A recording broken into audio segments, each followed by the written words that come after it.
Romulus Space Station.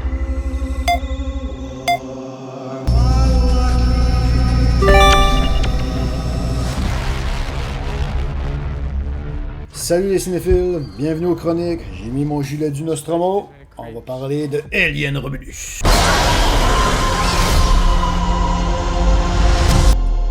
Alien Romulus est un film de science-fiction horrifique écrit, réalisé par Fede Alvarez. Il est sorti en salle le 16 août 2024. Il s'agit du 7e film de la franchise Alien et du premier film de la saga depuis le rachat de la Fox par Disney. Produit par la 20th Century Studios, ce nouveau chapitre se veut fidèle à l'œuvre originale de Ridley Scott en reprenant une histoire à huis clos et une atmosphère plus angoissante que les précédents longs métrages qui, eux, tendaient plus vers l'action. Tandis que le réalisateur fait volontairement le choix de situer le film chronologiquement entre Alien le 8e passager et Alien le retour. Ouais, le film se déroule en 2142, soit 20 ans après les événements du premier film et 20 ans avant les événements du deuxième. L'histoire se déroule quelques années après les événements survenus sur le vaisseau Nostromo. Un groupe de jeunes colons de l'espace travaille en tant que mineurs dans l'espoir de rejoindre une autre planète verdoyante, Ivaga.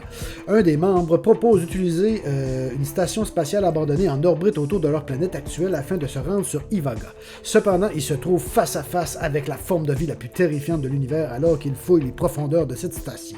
Moi, quand je me lance dans mon délire sur un film, souvent je spoil sans m'en rendre compte, j'en dis trop. Fait que vous êtes prévenus, donc si vous n'avez pas vu le film, vous êtes libre à vous de continuer cette vidéo. Sinon, Fede Alvarez, c'est un réalisateur que je déteste vraiment pas. Son remake d'Evil Dead en 2013, c'était écœurant. Don't Breathe, c'était génial. Le gars, tu vois qu'il a une bonne maîtrise de l'horreur. Fait que je pense qu'avec Alien, en tout cas, j'étais quand même un peu d'attente. Sans totalement détester, j'ai pas crié au chef-d'œuvre non plus. Le film fait environ 2 heures, puis dès la première minute du film, on nous remet vraiment dans l'ambiance et on nous ramène directement à la fin du film original. Le film s'ouvre dans le fond avec la station Romulus qui vient fouiller les débris du Nostromo, où le Nostromo a explosé. Puis en même temps, il nous montre comment est-ce qu'ils ont récupéré le corps du alien balancé par-dessus bord par Ellen Ripley dans le premier film. Tu sais, tu viens de poser la question, comment est-ce qu'ils ont pu retrouver le corps du alien balancé par Ripley à la fin du premier film, alors que c'était énormément éloigné du Nostromo avant que ça pète. 7, 6, 5, 4, 3, 2, 1.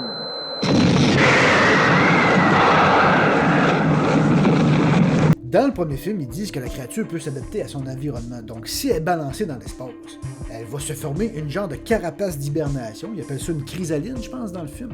Elle se forme comme une roche.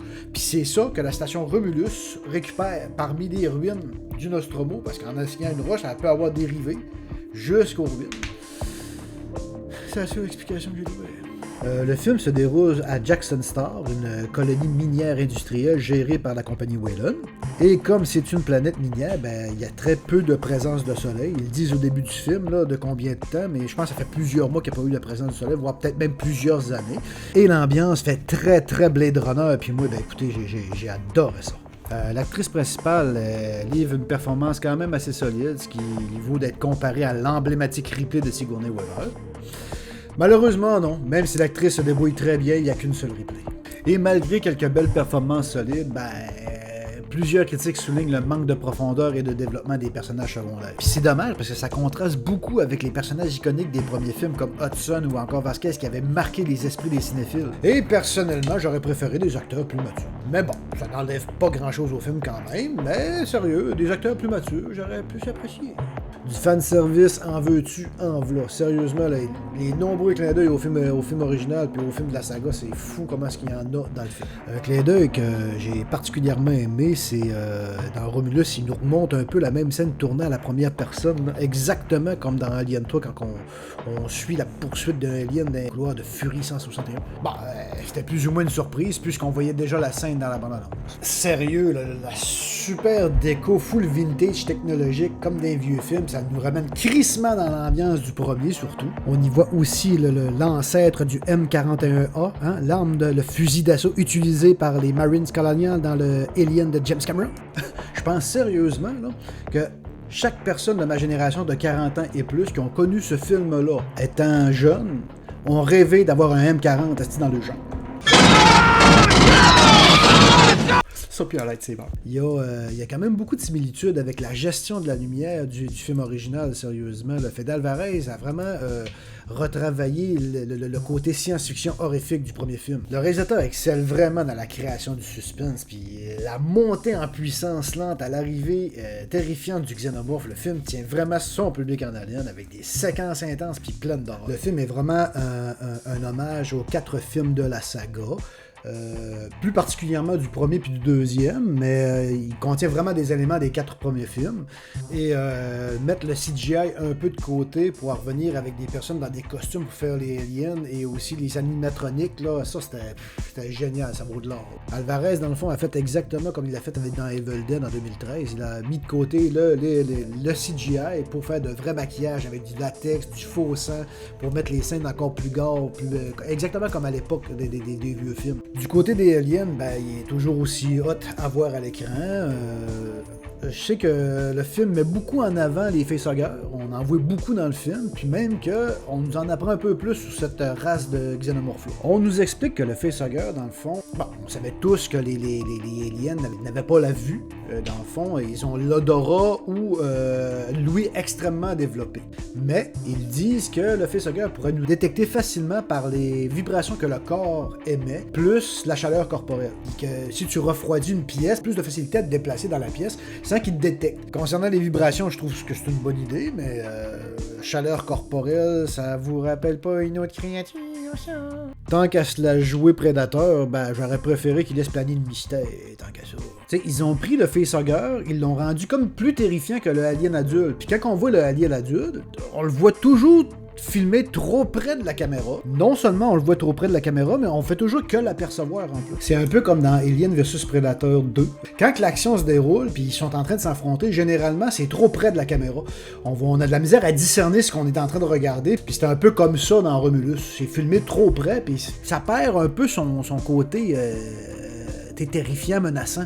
Tu sais, c'est pas une mauvaise idée de mettre l'emphase sur les facehuggers, mais faut pas oublier l'importance du alien adulte dans un film alien. J'ai lu dans une critique qui disait qu'il y avait au total 10 aliens adultes dans le film. Le film dure 2 heures, et je vous le dis, on les voit à peine, les 10, à part à la toute fin du film. Et on en voit un, puis généralement c'est le même qu'on voit, c'est celui qui sort du chest. Généralement c'est lui, je pense, qu'on voit tout le long du film. Donc on ne fait qu'à le percevoir, en tout cas. Le facehugger, lorsqu'il te va te pondre un embryon, on dirait que plus ça va, puis plus ça prend moins de temps avant de pouvoir pondre. Puis jusqu'à aller jusqu'au chestbuster qui sort, justement. Dans le premier film, le personnage de King, il est dans le coma pendant une journée, une demi-journée, je me souviens plus, au moins 24 heures, il me semble. Même dans Alien 3, le personnage de Ripley, elle a un embryon dans le corps, puis elle l'a tout le long du film. Là, on dirait qu'à partir de Alien vs Predator 1, on dirait qu'à chaque film, ça prenait moins de temps avant que ça pompe. À chaque fois que la larve sortait du chest, on avait toujours droit à plus tard dans le film quelqu'un qui se promenait puis qui trouvait comme l'espèce de peau gluante d'évolution du xénomorphe, tu sais. Puis on voyait jamais le cocon. Puis dans Romulus, tu vois qu'une fois qu'elle a passé ce stade d'évolution-là, avant de devenir totalement adulte, elle se forme comme un cocon pour finir son évolution. Puis ça, on n'avait jamais vu ça dans aucun film. En tout cas, moi, je me rappelle pas avoir vu ça dans un film Alien précédent. Il ramène un des personnages dans le film. Il ramène le personnage de Ash, joué par l'acteur Ian Holmes, qui est mort il y a quelques années. Mais c'est un autre modèle que Ash. Et je pense qu'il s'appelle Nook ou Rook. Je pense une affaire comme ça. Mais le problème avec ça, l'acteur Ian Holmes est décédé. Fait que t'as pas le choix de le créer numériquement. Pour vrai, là, c'est probablement l'une des pires deepfakes que j'ai vues ces 10 dernières années. Et surprenant quand tu sais que Disney est en arrière de ça. Puis qu'ils nous ont donné le visage de Peter Cushing, l'acteur qui jouait le seigneur Tarkin dans Star Wars, dans Rogue One. Le rendu est parfait, presque parfait. Puis ils nous montrent ça. Ce qui est quand même dommage, parce que quand tu prends le film dans son ensemble, le film est très bien réalisé, puis les effets spéciaux sont écœurants. On dirait qu'ils l'ont vraiment échappé sur le visage de Ian Holmes. Non, excusez. Il y a une fois ou deux où il apparaît bien, puis il est convaincant. C'est quand le visage apparaît dans un moniteur d'ordinateur. Parce que des fois, il communique avec des gens dans la station, puis il apparaît sur des moniteurs d'ordinateur, puis là, son visage est convaincant. Mais on s'entend, c'était pas très dur de le rendre convaincant sur un moniteur comme ça. Mais quand tu le vois en vrai, se coucher sur une table, tu fais... Le film marque le retour de la compagnie Weyland aussi, la Yutani Corporation. C'est juste plate parce que dans le film, on nous l'a décrit comme une crise de compagnie de marde. On est limite des esclaves ou des prisonniers à travailler pour eux autres. La compagnie Weyland, c'est comme l'avenir. Ça génère beaucoup de milliards de dollars. Ça investit beaucoup d'argent dans la recherche pharmaceutique, scientifique, que ce soit de la création de droïdes ou le clonage, peu importe.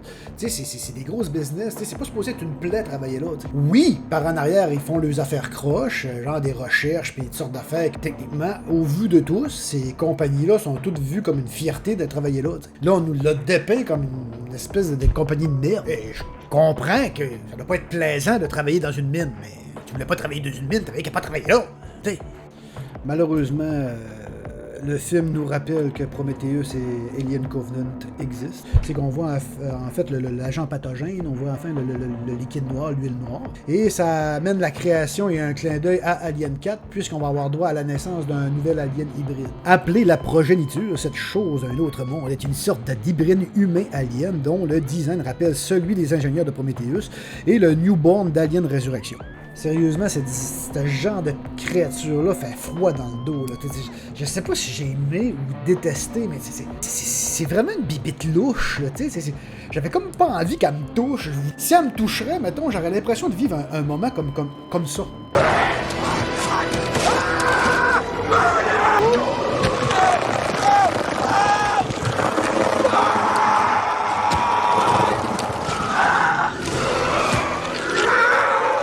Non, on dit que tu veux pas que ça te touche. Fede Alvarez, le réalisateur, a demandé à ce que cette créature hybride-là soit vraiment jouée par une vraie personne. Donc, il a recruté un jeune basketteur de 24 ans, d'origine roumaine. Voici une image de lui. Voyez-vous, c'est quand même, tu sais, hein, imaginez le costume par-dessus. Ben, ça donne une créature calissement louche. Une chose qui m'a énormément déçu, c'est qu'on a l'occasion, à un moment donné, dans le film, transformer une scène et faire de cette scène la scène la plus gore jamais vue dans un film alien. Et c'est totalement raté. Dans le dernier acte du film, nos personnages sont comme sous l'effet de la pesanteur, ok? Et on a des splashs de sang d'acide d'alien. Et ça aurait été calissement hot de nous montrer le sang arriver, puis pas être capable de... Tu sais, t'es en effet de la pesanteur, tu peux pas te déplacer comme tu veux, tu sais. Si t'es déjà dans l'air, tu peux pas te pousser, mais avoir juste la flaque arriver, là, puis tu sais, ça aurait pu être gore. Ça aurait pu être jamais vu dans un film alien, puis c'est totalement raté. Sûrement qu'Alvarez y a pensé, là. Mais d'après moi, Disney ont dû dire « Ah non, ça va être trop violent ». Une chose que j'ai trouvé crissement cool, c'était le coup de marketing pour vendre le film. Peu de temps avant la sortie du film, genre à Times Square, il y avait des gens qui étaient couchés par terre avec des facehuggers dans le visage. C'était vraiment cool. Le monde se promenait, puis il croisait du monde, il pouvait pas retourner un coin de rue, puis il pouvait tomber sur quelqu'un qui était à terre couché avec un facehugger dans la face. C'est hot, pareil. Avec un budget de 80 millions, le film a déjà accumulé sur une période de 10 jours plus de 74 millions. Et avec 42 millions de dollars obtenus rien que pour son premier week-end d'ouverture, il devient le meilleur démarrage de toute la carrière de Fede Alvarez et devient le second record d'ouverture de la franchise Alien derrière Prometheus aux États-Unis. Même que dernièrement, il a été annoncé que le film a déjà dépassé les 314 millions au box-office. C'est ce qui s'appelle de la rentabilité, ça, pour un budget à 80 millions. Ben, c'est Disney qui doit être content, hein, parce que... Je pense que ça va les encourager à nous offrir de plus en plus de films sur le xénomorphe. Pour en revenir au lien qui lie Romulus à Prometheus, Ridley Scott est producteur du film, probablement qu'il a demandé à Alvarez, il a dû forcer la main à Alvarez afin de faire un lien avec Romulus et Prometheus. Tu sais, j'imagine Alvarez arriver et dire, tu sais, moi ce que je veux faire, Ridley, c'est revenir au film original, là, les deux premiers films, dans la même ambiance, même affaire. Et là, on voit, mettons, après ça, Ridley Scott s'installer, puis... Ouais. Ah, c'est pas pire. Ouais, mais faudrait que tu me fasses un lien avec Prometheus puis Covenant, tu sais, mes deux films préquels. Ouais, mais, tu sais, comme je te dis, j'aimerais ça vraiment rester dans la même ambiance. On va essayer d'offrir vraiment à revenir aux sources. Tu sais, moi, je suis producteur. Je suis supposé faire un peu ce que je dis, puis je te laisse pas vraiment le choix, donc. Prometheus et Covenant, c'est important, tu sais. Ouais. Il y en a un site réglé, ouais, il y a un site.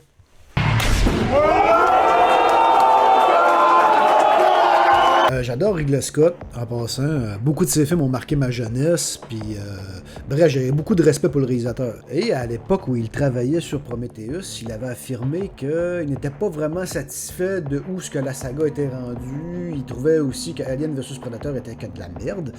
Et il aimait pas vraiment ce que les autres réalisateurs avaient fait. Comme pour lui, là, faire une reine alien, là, pour lui, ça marchait pas. Là. C'était transformer le xénomorphe en insecte. Le réalisateur avait également affirmé que les autres films Aliens, même les Aliens vs Predator, il dit que les autres réalisateurs ont transformé le xénomorphe en monstre à tentacules.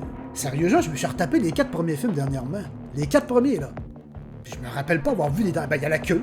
La queue du alien qui peut faire penser à une tentacule, mais il n'y a pas de tentacules. Tu sais, puis même des Aliens vs Predator, je me rappelle pas avoir vu des tentacules. Le seul film où on voit un genre de xénomorphe avec des tentacules, c'est dans Prometheus.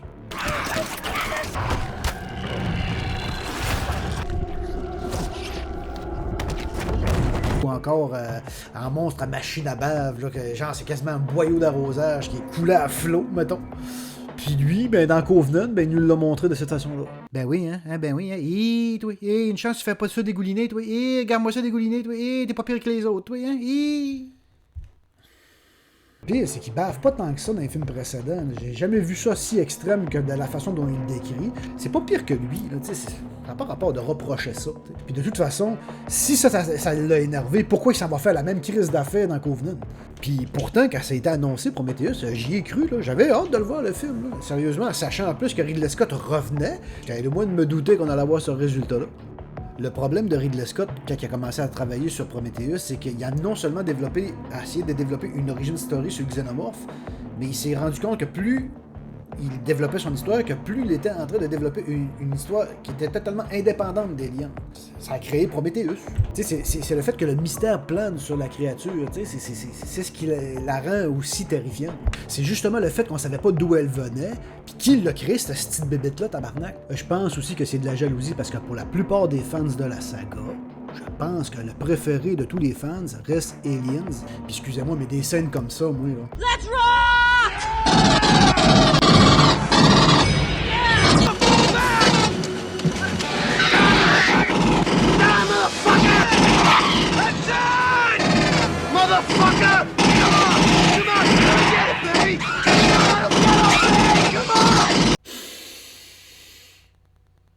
Bref, je m'éloigne du sujet.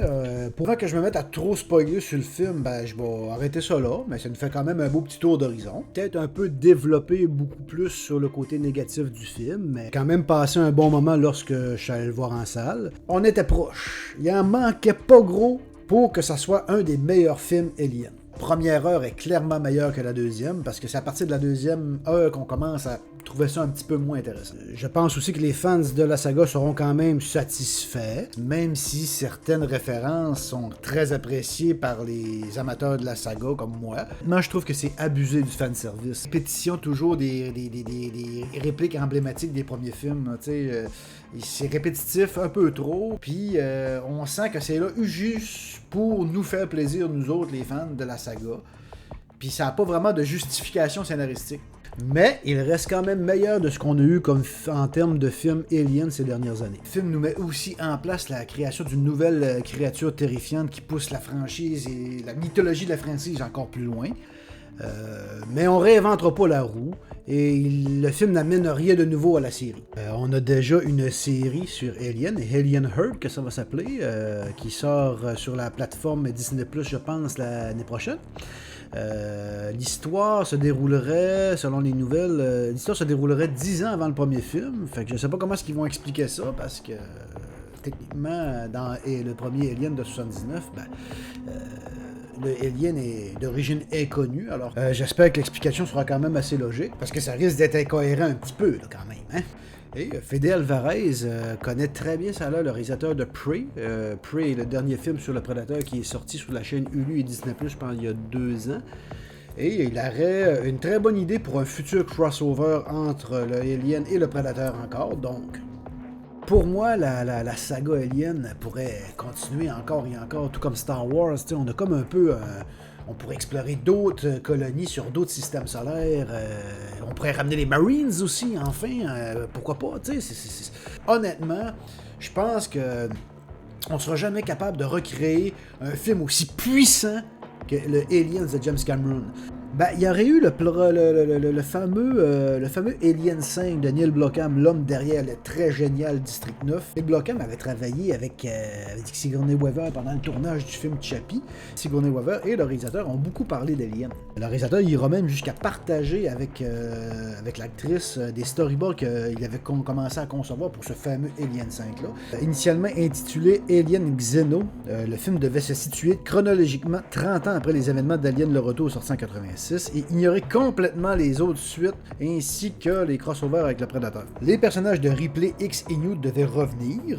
Ça nous aurait montré de nouveaux types de xénomorphes, de redoutables droïdes ainsi que des armes de Colonial Marines rendues très populaires par les films mais aussi par les jeux vidéo Alien. Sigourney Weaver venait de tourner Chappie avec Blomkamp et constatant la passion pour l'univers et ses questions toujours plus détaillées, Sigourney Weaver avait donné comme son accord de principe pour y apparaître si jamais le projet venait qu'à voir le jour. Si le film arrive le jour et compte tenu des besoins scénaristiques, Michael Biehn, l'interprète de Dwayne Hicks, aurait probablement fait son retour, ainsi que la petite Carrie Haynes, ça aurait peut-être revenu aussi pour reprendre son rôle de la petite New. La rumeur disait que finalement le studio ne croyait plus ou moins au projet parce que finalement il n'y avait pas vraiment d'histoire développée sur ce fameux Alien 5-là. Et d'autres rumeurs courent que ce serait Ridley Scott qui aurait tué le projet. En mai 2017, on apprenait que le film devait s'intituler Alien Awakening. Ridley Scott déclara pendant la promotion de Covenant: « Je pense qu'Alien 5 ne verra jamais le jour. Il n'y a jamais eu de scénario, juste une idée qui a évolué en un pitch d'une dizaine de pages. Je devais y participer en tant que producteur, mais ça n'a pas été plus loin, car la Fox a décidé qu'elle ne voulait pas le faire. De mon côté, j'avais déjà fait Prometheus et je travaillais sur Covenant. Le réalisateur rajoutera que s'il avait pu le faire, il l'aurait fait. Sauf que j'ai quand même une question. Pourquoi avoir les deux? L'Alien de Blomkamp et celui de Ridley Scott. C'est comme se tirer une balle dans le pied, ça n'a aucun sens, mais la Fox n'a pas donné suite au film de Blomkamp, donc je suis resté hors de tout. De son côté, lui, Neil Blomkamp a été interrogé, je pense, en 2021 sur ce qui s'était vraiment passé, pourquoi, dans le fond, la Fox a priorisé le projet de Ridley Scott et non le sien, et voir aussi s'il n'y aurait pas possibilité d'avoir une réconciliation pour voir si, enfin, ce Alien 5 pourrait voir le jour. Le réalisateur de District 9 a été assez clair sur le sujet. On ne peut pas se remettre d'une telle situation. Je n'avais pas travaillé pendant 2 ans sur un film pour qu'on me coupe l'herbe sous le pied et ensuite tout oublier pour aller boire des bières ensemble. C'est pour cela que je ne travaillerai plus jamais à partir de la propriété intellectuelle de quelqu'un d'autre. Donc ça sera tout pour cette vidéo. Ma grosse rétrospective sur la grosse licence Halloween s'en vient, ma première partie. Beaucoup de travail a été fait là-dessus et j'ai pas eu le temps ces derniers mois pour mettre du contenu sur ma chaîne, mais j'ai des travaux, des vidéos qui sont en construction et qui vont arriver bientôt. Si cette vidéo vous a plu, n'hésitez pas à liker, commenter ou à vous abonner à ma chaîne. Sinon, continuez d'écouter des séries et d'aller voir des films. À la prochaine!